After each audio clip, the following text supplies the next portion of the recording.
ఇశ్రాయేలు కాపరి విశ్వముని ఊపిరి, ఇశ్రాయేలు కాపరి విశ్వముని ఊపిరి.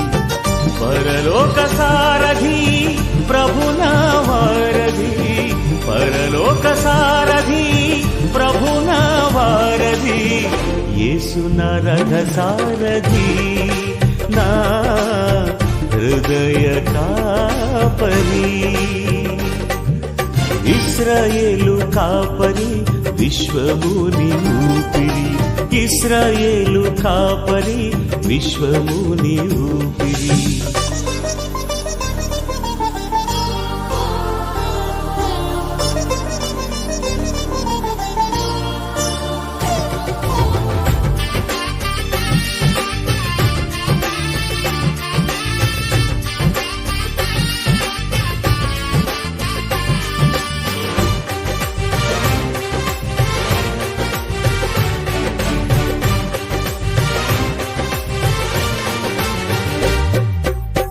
బబులోను బానిస బంధాలు తెంచి, బాధలు లేని బ్రతుకునియా.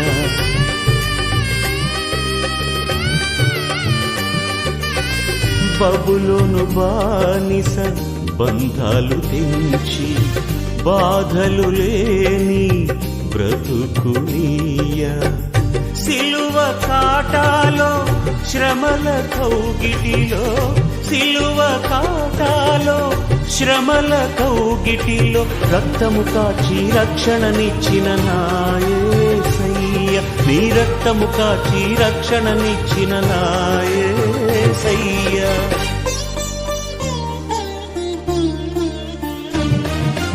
ఇశ్రాయేలు కాపరి విశ్వముని ఊపిరి, ఇశ్రాయేలు కాపరి విశ్వ.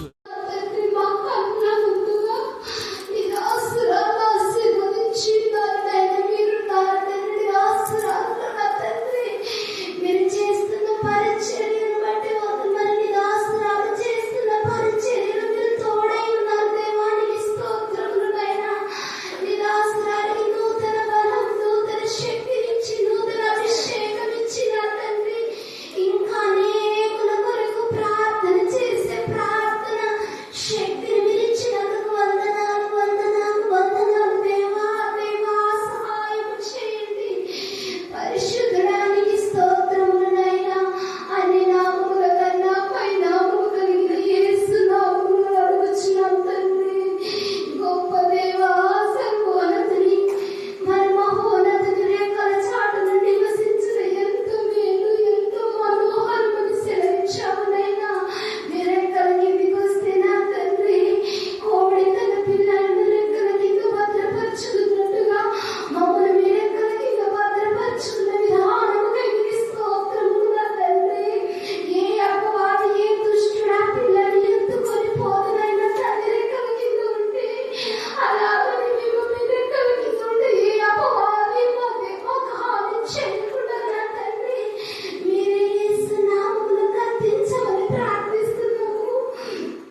స్తోత్రం చెల్లించుకుంటున్నాం. ప్రత్యేక రీతిలో నా ప్రభా ఈ ప్రత్యేకమైనటువంటి దినంలో దేవ నా ప్రభా ఆయా ప్రాంతాలలో మరి నా తండ్రి దేవ మీకు మహిమకరమైన విధానంలో స్త్రీలు అనేకులు నా ప్రభా నా తండ్రి ఉమెన్స్ డే ఫెలోషిప్ మా తండ్రి ప్రార్థనలు జరుపుకున్న విధానం బట్టి దేవ వారు తెలియజేసిన గ్రీటింగ్స్ బట్టి కూడా మీకు వందనాలు స్తోత్రం చెల్లించుకుంటున్నాం. దేవ స్త్రీ మూర్తి ఎంతో ప్రేమ మూర్తి అని నా ప్రభా నా తండ్రి మీరు తెలియజేస్తున్నారు. స్త్రీలకు ఉన్నటువంటి నా ప్రభా నా తండ్రి ధైర్యము, జ్ఞానము, వివేకము, సమస్ఫూర్తిని బట్టి నా ప్రభా స్త్రీలను మీరు ఎంతగానో నా ప్రభా గౌరవించారని దేవ ప్రతి స్త్రీని అమ్మని మీరు పిలిచారు. అదే విధానంలో నా ప్రభా ప్రతి బిడ్డ నా తల్లి దేవ స్త్రీలో ఒక తల్లిని, ఒక చెల్లిని, ఒక అక్కను దేవ ఒక అమ్మను చూసుకునే జ్ఞానాన్ని, వివేకాన్ని దయచేయడానికి ప్రార్థిస్తున్నాం. ప్రస్తుత సమాజంలో స్త్రీలకు ఎలాంటి నా ప్రభా నా తండ్రి దేవ ధైర్యం లేక బయటికి వెళ్ళి తిరిగి దేవ నా ప్రభా క్షేమంగా ఇంటికి వస్తారా లేదా అనుమానాలతో నా తండ్రి దేవ దేశంలో స్త్రీలకు కావాల్సిన దేవ నా ప్రభా నైతిక విలువలు మా ప్రభా మీరే దయచేయమని ప్రార్థిస్తున్నాం. నా తండ్రి ప్రతి దేశంతో మీరు మాట్లాడమని ప్రార్థిస్తున్నాం. స్త్రీని గౌరవించే జ్ఞానం కలుగుతుందని ప్రార్థిస్తున్నాం. స్తోత్రం. స్త్రీల పట్ల పరిశుద్ధమైన ఆలోచన, తలంపులు దయచేయమని ప్రార్థిస్తున్నాం. దేవా మీరు లేఖన భాగంలో ముందే చెప్పారు, స్త్రీని ముట్టకుండా పురుషునికి మేలు అని మీరు సెలవిచ్చారు. మాటల్లోనూ, చేతల్లోనూ, చూపులోనూ మా తండ్రి పరిశుద్ధతను స్వతంత్రించుకునే జ్ఞానం కలుగొచ్చని ప్రార్థిస్తున్నా. అవివేక ప్రవర్తన నుంచి, చెడు ఆలోచన, చెడు తలంపుల నుంచి మీరే విడిపించమని ప్రార్థిస్తున్నా. ప్రతి తల్లిని ఈ యొక్క రాత్రి కాలంలో మేము జ్ఞాపకం చేసుకుంటున్నాం. దేవా ప్రతి తల్లి ఒక స్త్రీ మూర్తిగా మా ప్రభా తనకి ఇచ్చినటువంటి పిల్లలను నేను భయభక్తి గల బిడ్డలుగా పెంచి దేవా నీ చేత నా ప్రభా నా తండ్రి నీకు మహిమకరమైన విధానంలో దేవా నీ చేత గౌరవం పొందే బిడ్డగా, నిజం మెప్పు పొందే బిడ్డగా దేవా నీ చేత ఆస్వాదించగలుగుతున్నాం, శుద్ధించగలుగుతున్నాం, మహిమపరచగలుగుతున్నాం, కొనియాడగలుగుతున్నాం. దేవా మీకే స్తోత్రం, మీకే స్తోత్రం, మీకే స్తోత్రం. మాకు ఇచ్చిన మా తండ్రి తల్లిని బట్టి, ఆత్మీయ తల్లిని బట్టి, ఆత్మీయ అక్కలను బట్టి, ఆత్మీయ చెల్లెని బట్టి తండ్రి దేవ ఆత్మీయ సహోదరులు అందరిని బట్టి మీకు వైనవుగా వందాలు స్తోత్రం చెల్లించుకుంటున్నాం. మమ్మల్ని సొంత అక్కగా, తల్లిగా, నా ప్రభా చెల్లిగా, నా ప్రభా నా తల్లి నాకు మా ప్రభా ఎంతగానో అందరి మమ్మల్ని గౌరవించిన విద్యార్థులు కానివ్వండి, నా ప్రభా అక్క చెల్లెలు, అన్నదమ్ములు ప్రతి ఒక్కరిని బట్టి మీకు వందాలు స్తోత్రం చెల్లించుకుంటున్నాం. దేవా మీకే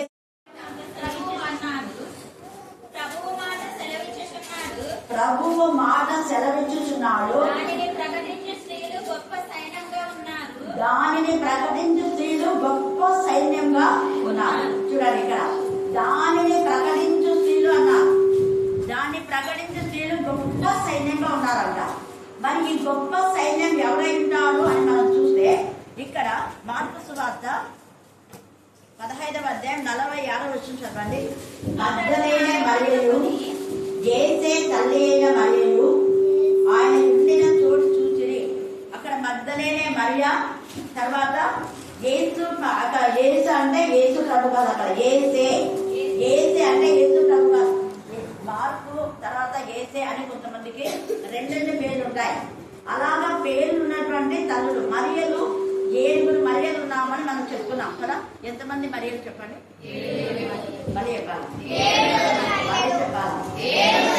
ఆ 7 మరియల్లో మగ్దలేనే మరియా, వేరొక మరియా, తర్వాత లాజరు అక్క మార్తా, మరియలక మరియా, యేసు ప్రభు తల్లి అయినటువంటి మరియా, తర్వాత మార్కు తల్లి మరియా అని మనం చూస్తాం. ఆమె ఎక్కడుందో ఎవరికైనా చెప్తారా? మార్కు తల్లి మరియా. అపోస్తుల కార్యం 12వ అధ్యాయం చదవండి. అపోస్తుల కార్యం 12వ అధ్యాయంలో అక్కడ మార్కు తల్లి అయిన మరియ ఇంట్లో ప్రార్థన జరుగుతుంటే రోదే అనేటువంటి అది చిన్నది వచ్చి ఎంత ఇదిగా వాళ్ళతో చెప్తుంది. అక్కడ మార్కు మారు పేరు గల యోహాను తల్లి అయిన మరియా. చూడండి, దీంట్లో ఆలోచించుకొని అసలు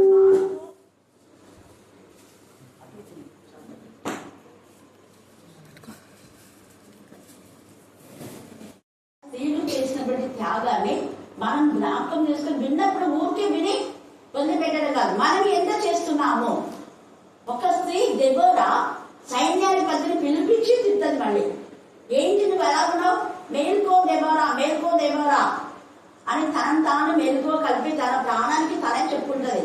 ఏంటి దెబోరా నువ్వు మౌనంగా ఉన్నావా, దేవుడి విషయంలో పట్టించుకోవా అని మేల్కో దెబోరా తన ప్రాణానికి తనే మెలుకొనుకొని అక్కడ సైన్యాధిపతికి పిలిపించి చెప్తే అప్పుడు అంటాడు బారకు, దెబోరా నువ్వు వస్తావా నాతో పాటు నువ్వు వస్తే నేను వెళ్తా.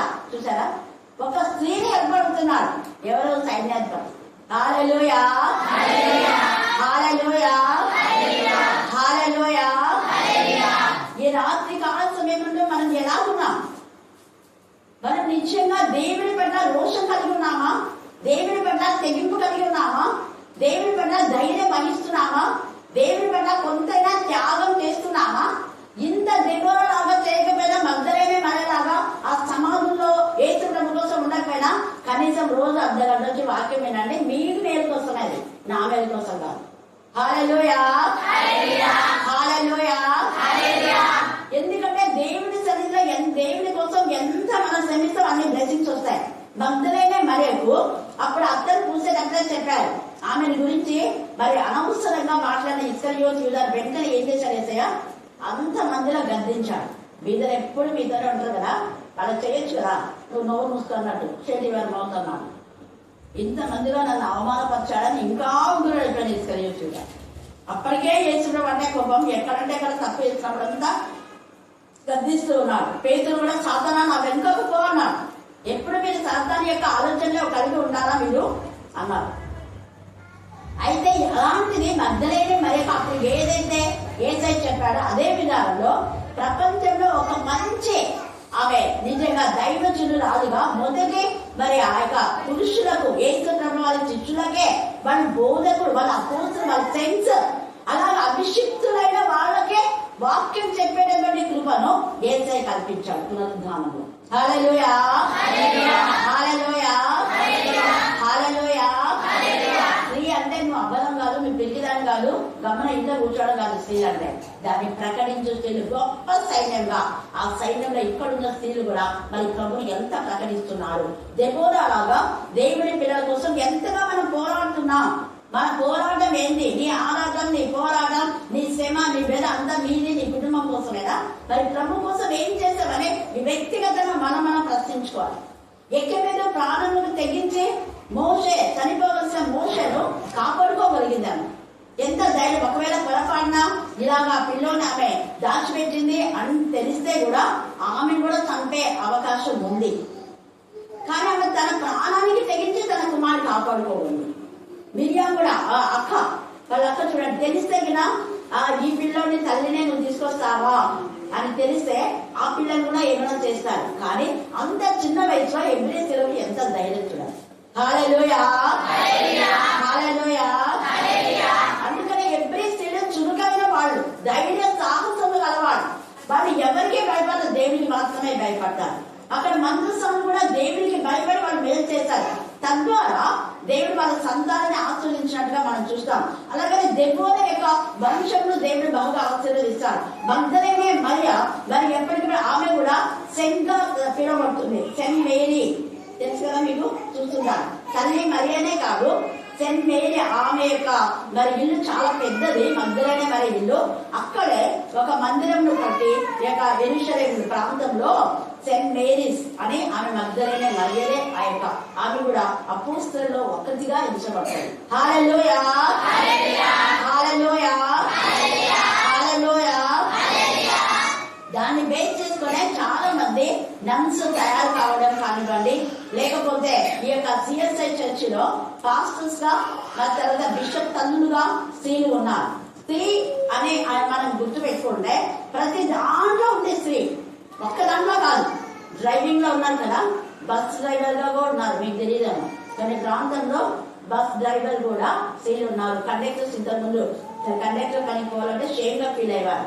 ఇప్పుడు పరుగులు ఎత్తున్నారు, వస్తే ఉద్యోగం వస్తే చాలా ఉన్నట్టుగా. పోలీస్ ఎలక్షన్స్ లో పోలీసులు అంటే అప్పటి నుంచి కూడా ఉన్నారు అనుకోండి మేబీ.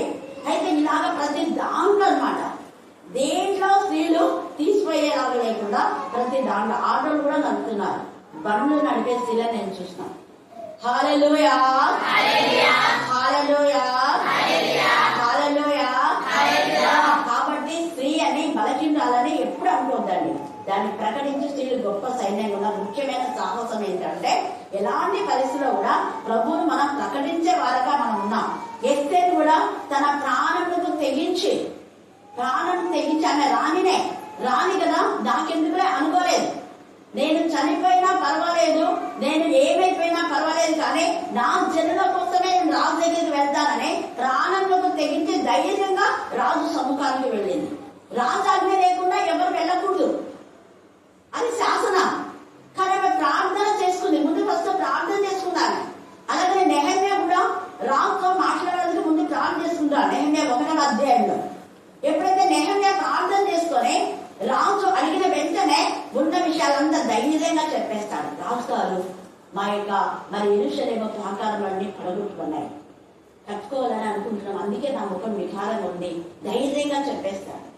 అయితే వెళ్ళి కట్టుకుంటే ధైర్యంగా సాహసం చేసి 4వ అధ్యాయం నెహమ్యాలో ఎంత ధైర్యం నెహమ్యాకు, ఎంత తెగింపు చూడండి. ప్రాణులకు తెగించి వీళ్ళంతా ఒకవైపు యుద్ధం చేస్తే ఇంకోవైపు గోడ కట్టారు. దేవుడి కోసం రోషం కలిగి వాళ్ళు నిలబడినారు. అలాంటి రోషం మనకుందా? ఇక్కడ అరిమత్తయి కూడా తెగించి చూడండి, ఎంత ధైర్యము, ఎంత త్యాగము, ఎంత తెగింపు, ఎంత బాధ్యత. అరిమత్తయికి బాధ్యతగా అక్కడ యేసయ్య యొక్క మరి దేహం కోసం అడిగాడు. ఇక్కడ తెలుగులో చెరవబడింది, ఇంగ్లీష్ లో బాడీ అని ఉంటుంది అక్కడ. చూడండి, అక్కడ యేసయ్య యొక్క శరీరం కోసమే అడగడానికి ధైర్యంగా అతను వెళ్ళాడు. అతను ఎవరు అంటే ఘనత వహించినటువంటి వ్యక్తి అరిమత్తయి. హల్లెలూయా, హల్లెలూయా, హల్లెలూయా, హల్లెలూయా. దేవుని చేత ప్రజల చేత ఘనత పొందినాడు. ఈ ప్రధాన యాజకులు, శాస్త్రులు, పరిసయ్యులు అన్నాడు ఘనత లేదు, పైగా అందరితో చించి అనిపించుకునే రకాలు. కానీ దేవుడు ఒకవేళ నిన్ను ఎవరైనా నిన్ను అవమానపరిచినారు అంటే, నిన్ను బాధ పెట్టినారంటే వాళ్ళు 100% వాళ్ళు వాళ్ళ యొక్క మేనర్స్ లెస్ వాళ్ళని అనుకోవాలి. ఘనత వహించే వాళ్ళే నిన్ను గనపరుస్తారు. యేసయ్యని వీళ్ళందరూ చించి అన్నారు, అపహాస్యం చేస్తారు, వాడు వీడన్నారు. కానీ ఈ వ్యక్తి ఘనత నొందిన వ్యక్తి, చాలా ధనవంతుడు. పైగా అతని యొక్క మరి మరణం కోసమే అతను సమాధి కూడా తొలగించుకున్నాడు. అప్పట్లో ధనవంతులు ముందే సమాధులను తొలగించుకుంటారు, రాతి సమాధి కొత్తది. ఆ సమాధిలో యేసయ్యని పెట్టడానికి ఇష్టపడ్డాడు. తన కోసమే ఎంత త్యాగం చూడండి. తర్వాత నాలుగొడ్డ అంటే కొన్ని వేలు, కొన్ని లక్షలు కూడా ఉన్నాయి, లక్షల ఖరీదు చేసేవి కూడా ఉన్నాయి. మొదట చెప్పాను కదా మీకు, ధర్మవరంలో దాదాపు 1 lakh అబోవ్ అయ్యే శారీ తీసుకువెళ్ళమని చెప్తే అక్కడ మల్లిక వాళ్ళ హస్బెండ్ కు అంత వద్దులే, కాస్ట్ 50 లోపల ఇవ్వంటే 45,000 ఇచ్చారు. అంటే 2-3 లక్షలు కూడా ఉన్నాయి. హల్లెలూయా, హల్లెలూయా. అంటే ఇంత ఖరీదైనది యేసయ్య కోసం అప్పట్లో ఆయన సమర్పించుకొని తెచ్చారు. అరిమత్తయికి ఉన్నటువంటి ఆ అరిమత్తయితో పాటు ఈ స్త్రీలు ఉన్నారు. శిష్యులు ఎవ్వలేరు అక్కడ. శిష్యులందరూ గొర్రెల కాపరి కొట్టారు. గొర్రెలందరూ ఏమైపోయినా చెదరిపోయినా. అందరు దూరం మన ఒక యోహాను ఒకటే ధైర్యంగా యేసయ్య చెరువు దగ్గర ఉన్నారు. కానీ మిగతా వాళ్ళందరూ దూరం. కానీ స్త్రీలు ధైర్యంగా ఆ యొక్క రాన వారికి కూడా భయపడకుండా, వాళ్ళకి ఏమి ఇంకా స్త్రీలు కాబట్టి ఏడుస్తూ ఉన్నారు, రొమ్ము పట్టుకుని ఏడుస్తున్నారు యేసయ్య కోసం. అందుకే ఇక్కడ 2 స్త్రీలు అనేకులు రాయబడింది. యేసయ్య అందరూ చెలవేయమని, అందరూ చంపమని కేక వేశారని తప్పుడు బోధన చేస్తున్నారు. అందరు కాదు అక్కడ, అందరు కాదు, సాధారణ సమాజం మాత్రమే.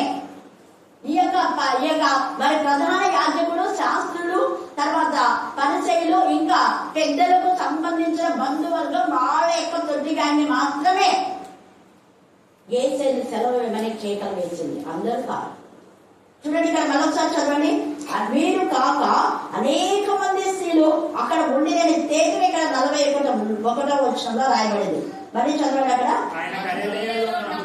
ఆయన గలిలయలో ఉన్నప్పుడు వీరు ఆయనను వెంబడించి ఆయనకు పరిచారం చేసిన వారు, వీళ్ళు కాక ఆయనకు పరిచారం చేసిన వాళ్ళు చాలా 100 మంది, లక్షల మంది, వేల మంది ఉన్నారు. వాళ్ళు కాక ఆయనతో యెరూషలేములకు వచ్చిన 2 స్త్రీలు అనేకులు అనాలి చేస్తారు. యేసు ప్రభువు వారికి సపోర్ట్ గా ఇవ్వగలని కొంతమంది అనుకుంటున్నారు. వీళ్ళు అనేకులు ఉన్నారు. కాకపోతే వాళ్ళంతా పురుషులు కాబట్టి, నాన్నవాళ్ళు కాబట్టి వాళ్ళతో ఏం చేయలేక రొమ్ము పట్టుకొని ఏడుస్తున్నారు. కొంతమంది అంటారు, ఏం స్త్రీలు అనేకులు ఎవరేం చేయాలి, ఎందుకు చేయరు? వాళ్ళ బాధ వాళ్ళకి తెలుసు, దేవుడికి అప్పగిస్తారు. ఎందుకంటే మూర్ఖులతో మాట్లాడుకోవడం వేస్ట్ కదా అని. మూర్ఖులతో ఏం మాట్లాడతారు అనేది వాళ్ళకి తెలుసు కాబట్టి వాళ్ళు దేవుడికి అప్పగించారు. 1 రోజు 3 రోజుల తర్వాత వీళ్ళ బతుకు బయటపడుతుందని వాళ్ళకి తెలుసు. యేసయ్య 21 మత్తయి 21లో గొప్ప జన సమూహం అనేది. ఆ గొప్ప జన సమూహం అంతా యేసయ్యకు సపోర్ట్ గా ఉన్నారు. మిగతా వాళ్ళు మాత్రమే యేసుని సెలవేయమని కేకలు వేశారు. దొంగలు, దోచుకునే వాళ్ళు, అన్యాయస్తులు, అక్రమకారులు, లంచగొండులు యేసు చెప్పింది అదే కదా. మీరు దొంగలుగా చేశారు నా మందిరం అన్నందుకే వాళ్ళు ఇంతగా కక్ష పెంచుకొని అనేకులకు డబ్బులు ఇచ్చి కేకలు వేయండి మీరు యేసుని సెలవేయమని అంటే చెప్తున్నాం. మనకు కూడా డబ్బులు ఇస్తే ఆ పార్టీ ఈ పార్టీ అని చెప్తారు కదా. ఆ పార్టీకి డబ్బులు ఇస్తే ఆ పార్టీ, ఈ రోజు ఈ పార్టీకి జయపడ్డారు, రేపు ఇంకో పార్టీ డబ్బులు ఇస్తే ఆ పార్టీకి జయపడ్డారు. అలా కాదు, దేవునికి మహిమకరంగా న్యాయబద్ధమైన విధానంలో దెబోరా కానివ్వండి, ఇంకా దెబోరా అలా వెళ్తే యాయేలు అనే స్త్రీ ఏకంగా సిసేరాని మేకుతో కొట్టి చంపేసింది. ఎంత ధైర్యం చూడండి. ఒకవేళ పొరపాటున వెనుకొచ్చి కళ్ళు తెచ్చుకున్నా అంటే చంపి పెడతాను, నలిపేస్తాను. పెద్ద క్రూరుడు, అంత నరహంతకుడు, క్రూరుడు. అలాంటి వ్యక్తిని ఎందుకు ఆమె చంపగలిగితే ధైర్యంతో ఉంటే ఇశ్రాయేలు ప్రజలకు హాని చేస్తున్నాడు. ఈ సిసేరా వాళ్ళకు సంబంధించిన వ్యక్తి, అయినా కూడా అతను చెందవాడు. ఈమెకి దేవుని భయం వచ్చేసింది. ఇశ్రాయేలు గురించి మేము వినితే న్యాయం, ఇశ్రాయేలు దేవుని గురించి తెలుసుకుంటే ఇశ్రాయేలు ప్రజలు న్యాయంగా ఉన్నారు, వాళ్ళు యథార్థంగా ఉన్నారు, వాళ్ళు నిజాయితీ పరులు, వాళ్ళు ఒకరిని దోచుకునే వాళ్ళు కాదు, వాళ్ళు దేవుని పిల్లలు. అందుకనే దేవుని పిల్లలకు సహాయం చేయాలని తెలిసింది. అందుకే ఆమె ఎంతగా శ్రామించారు. న్యాయాధిపతులు 5లో మీరు చూసుకోండి, అక్కడ తేజగా రాయబడింది. కాబట్టి ఈ యొక్క సమయమందు దేవుడు మనందరితో కూడా మాట్లాడేది ఒకటే, నీకు ఇచ్చినటువంటి జ్ఞానాన్ని, నీకు ఇచ్చినటువంటి మరి ఆ యొక్క బలాన్ని, శక్తిని, నీకు ఇచ్చినటువంటి దేవుని ఇచ్చిన ప్రతి దాన్ని దేవుని మహిమనిస్తే మనం వాడుతూ దేవుని కోసం, దేవుని నామ ఘనత నిమిత్తమే మనం సాహసించి దేవుని చేత మెప్పు పొందేసేదిగా ఉందాం. దేవుడు ఈ లేఖన భాగాన్ని దీవించి ఆశీర్వదించుగాక. ఆమేన్. ఆమేన్. చివరి ప్రార్థన.